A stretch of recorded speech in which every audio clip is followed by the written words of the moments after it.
మీరే ఈ simple logic ఆలోచించండి. ఒకడు ఒక అమ్మాయి పట్ల తప్పుగా ప్రవర్తించాడంటే, వాడిని తప్పుడు పద్ధతిలో పోలీసులు ఎన్‌కౌంటర్ చేస్తే, అబ్బా! శభాష్ అద్భుతం చేశారని మెచ్చుకునే సమాజం మనది.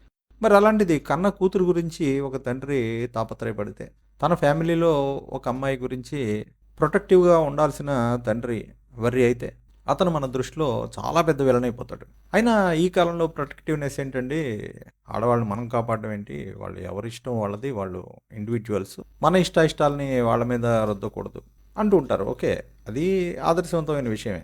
సరే, సమాజం ఇంత ఆదర్శంగా చెప్తోంది. చాలా సంతోషం. కానీ ఏదైనా ఒక ప్రముఖుడి కూతురో, వాళ్ళ ఇంట్లో ఆడవాళ్ళో ఎవరైనా ఏదైనా ఈ గ్రేట్ సమాజానికి యాక్సెప్టబుల్ గాని విషయం ఏదైనా చేస్తే, అదిగో కూతుర్ని వీడు అదుపులో పెట్టుకోలేకపోయాడు. ఇంతటి గొప్ప వ్యక్తి అని చెప్పి ఇదే సమాజం చీప్‌గా మాట్లాడుతుంది. అంటే ఇంట్లో వాళ్ళు ఆడవాళ్ళని ప్రొటెక్టివ్‌గా చూసుకోవాలా?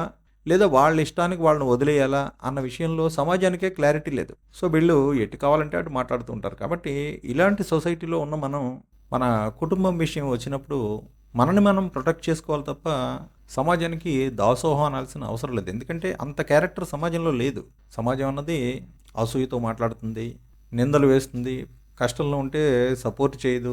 సో, అలాంటి సమాజానికి రెస్పాన్సిబుల్‌గా ఉండాల్సిన బాధ్యత ఉందా అంటే ఖచ్చితంగా అది డిస్కస్ చేయాల్సిన విషయం. అందుకే పలుకుబడి ఉన్నవాళ్ళు తమ శాయశక్తులా కుటుంబాన్ని ప్రొటెక్ట్ చేసుకోవాలనుకుంటారు, సమాజాన్ని లెక్క చేయకుండా. ఆఫ్‌కోర్స్ చట్ట వ్యతిరేకంగా వెళ్ళడం చాలా తప్పు.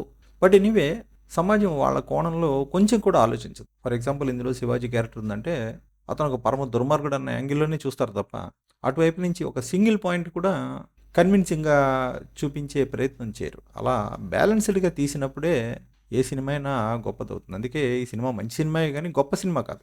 సరే, మరి బాగా తీశాడు కాబట్టి సినిమా మనం ఇలాంటి వాటన్నిటికీ కన్విన్స్ అవ్వాలి, లేకపోతే ఆదర్శం లేదంటారు. సో అందరూ ఆదర్శంగా ఉండాలి. అంతరాలు ఆర్థిక పరిస్థితులు చూసుకోకుండా అబ్బాయిలందరూ లైన్ వేయడం మంచిదే. అయితే 18 ఏళ్ళ వయసు వచ్చే వరకు ఆగండి, అయితే పోక్సో చట్టంలో ఇరుక్కుంటారయ్యా అని చెప్పి డైరెక్టర్ ఈ పోకిరి కుర్రాళ్ళందరినీ కూడా హెచ్చరించి వాళ్ళ జీవితానికి ఒక అద్భుతమైనటువంటి భరోసా ఇచ్చాడని అనిపిస్తుంది మాకైతే.